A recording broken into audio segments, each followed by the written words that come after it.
Ricky Ray Rector, born January 12, 1950, Conway, Arkansas, United States, died January 24th, 1992, Cummins Unit, Lincoln County, Arkansas, U.S.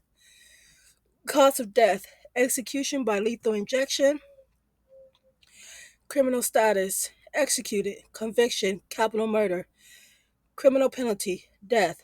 Victims: Arthur D. Quiswell, Robert W. Martin. Date: March 21st and 24th of 1981.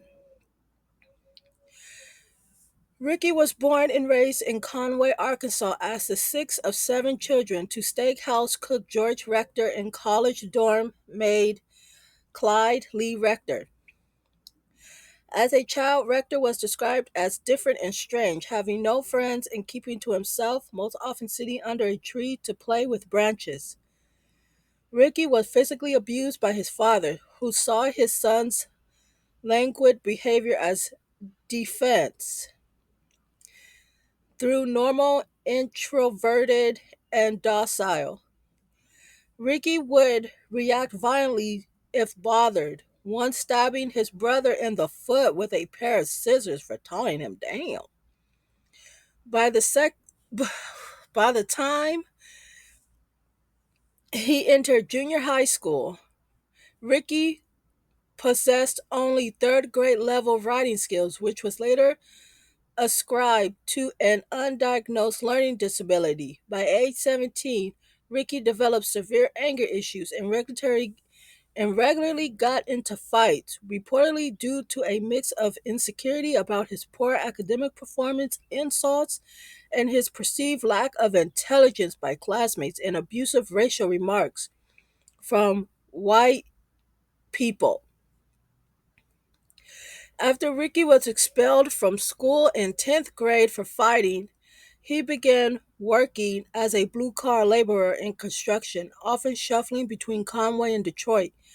Ricky married during his time frame and had several children, both from his wife and extramarital affairs. His criminal record included disorderly conduct, possession of marijuana with intent to sell, assault and battery, grand larceny, forgery, and assault with intent to kill. Oh my jeez. All charges either led to monetary fines or were dismissed with prejudice. On March 21st, 1981, Ricky and some friends drove to a dance hall at Tommy's Old Fashioned Homestyle restaurant in Conway. When one friend who would not pay the $3 cover charge was refused entry, Ricky became incensed and pulled out a .38 caliber pistol from his waistband.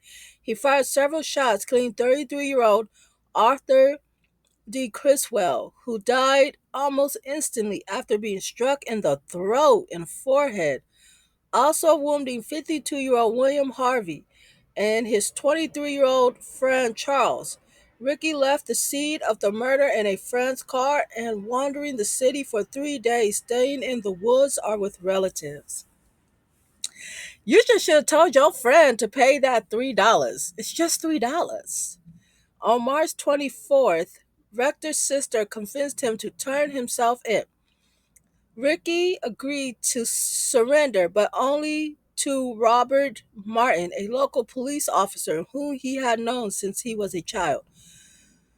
Robert arrived at Ricky's mother's home shortly after 3 p.m. and chatted with Ricky's mother and sister. Shortly thereafter, Ricky arrived and greeted Robert. As Robert turned away to continue his conversation with Ricky's mother, Ricky drew his pistol from under his shirt and fired two shots into Robert, striking him in the jaw and neck. For what? Robert became the first officer of the Conway Police Department to die in the line of duty. Ricky then turned and walked out of the house. This crazy piece of shit. Once he walked past his mother's backyard, Ricky put his gun to his own temple and fired. Yo, what the hell? You have mental issues? Ricky was quickly discovered by other police officers and taken to a local hospital. The shot had destroyed Ricky's frontal lobe. Ricky survived the suicide attempt and was put on trial for the first degree murder of Criswell and Robert, as well as first degree battery of the Harveys. His defense attorney argued that Ricky was intellectually impaired and not competent to stand trial. Well, he was incompetent to ask for that cop and then shot the cop. How incompetent can he be? However, after hearing conflicting testimony from several experts who had evaluated rector, Judge George F. Hart ruled that Ricky was competent to stand trial. Thank you. Ricky was convicted of both counts and sentenced to death by the jury. Yeah, he should have never shot that man. That man did nothing to him.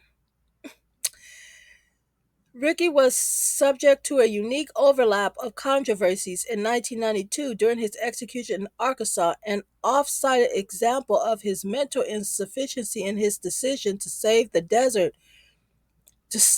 His insufficiency in is his decision to save the dessert from his last meal for later, which would have been after his execution in 2022. Huh?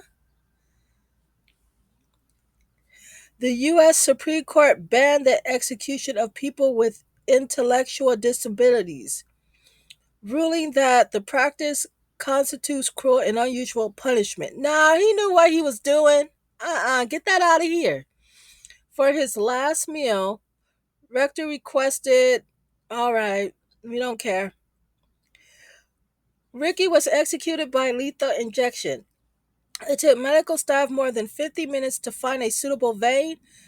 The curtain, the curtain remained closed between Ricky and the witnesses, but some reported they could hear Ricky moaning. The minister of the State Department of Corrections Medical Program said the moans did come as a team of two medical people that had grown to five worked on both sides of his body to find a vein that may have contributed to his occasional outbursts. The state later attributed the difficulty to finding a suitable vein to Ricky's great weight and to his having been administered an antipsychotic medication.